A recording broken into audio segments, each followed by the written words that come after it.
Once we understand the sine, cosine, and tangent ratio for angles in different quadrants, we will then look at some other questions. Questions that will involve the use of different points on the graph.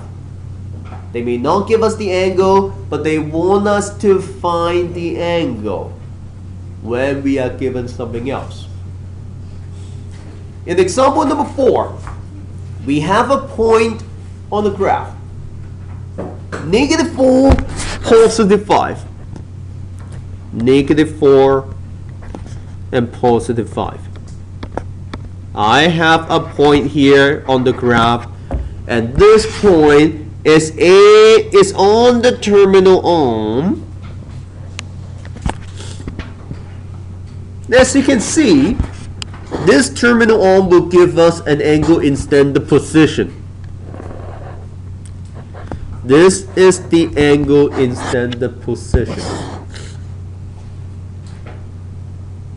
Do not label the reference angle. The reference angle is for calculation only.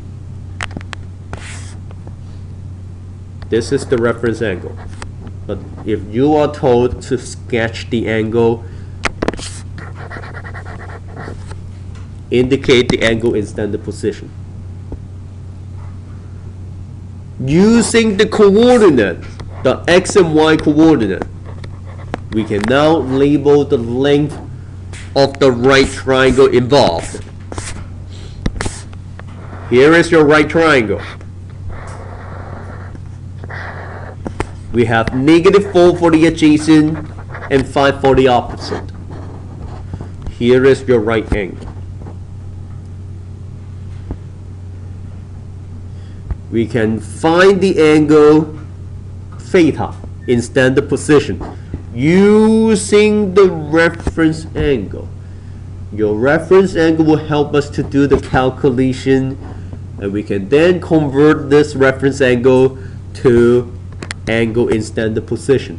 We can now calculate this angle theta using 180 degree minus the reference angle in this quadrant. But we need to find the value of this reference angle first. Calculate tangent theta. Using the triangle, we have opposite over adjacent.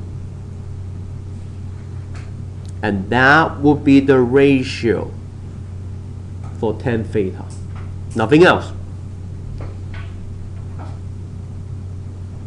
Let's say if I actually want you to calculate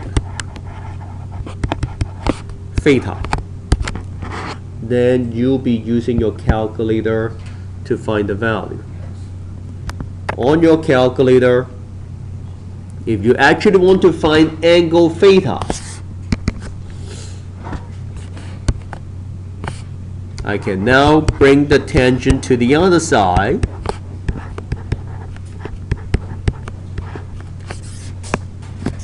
Second tangent, 5 divided by -4, and it will give us something that doesn't quite make sense.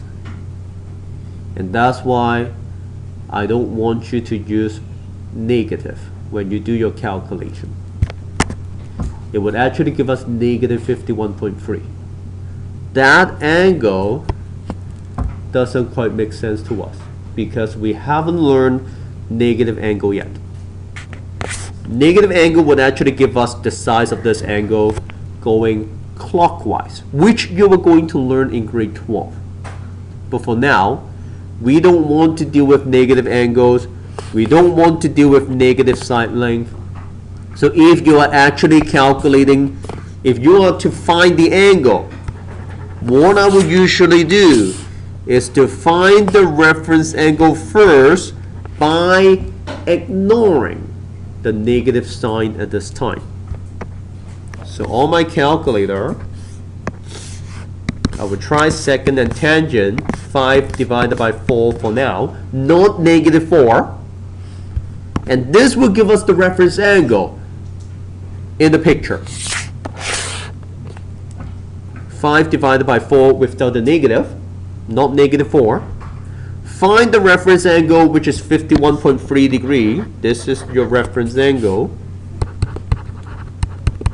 And then we can calculate this angle in standard position using 180 minus the reference angle, giving us 128.7 degree.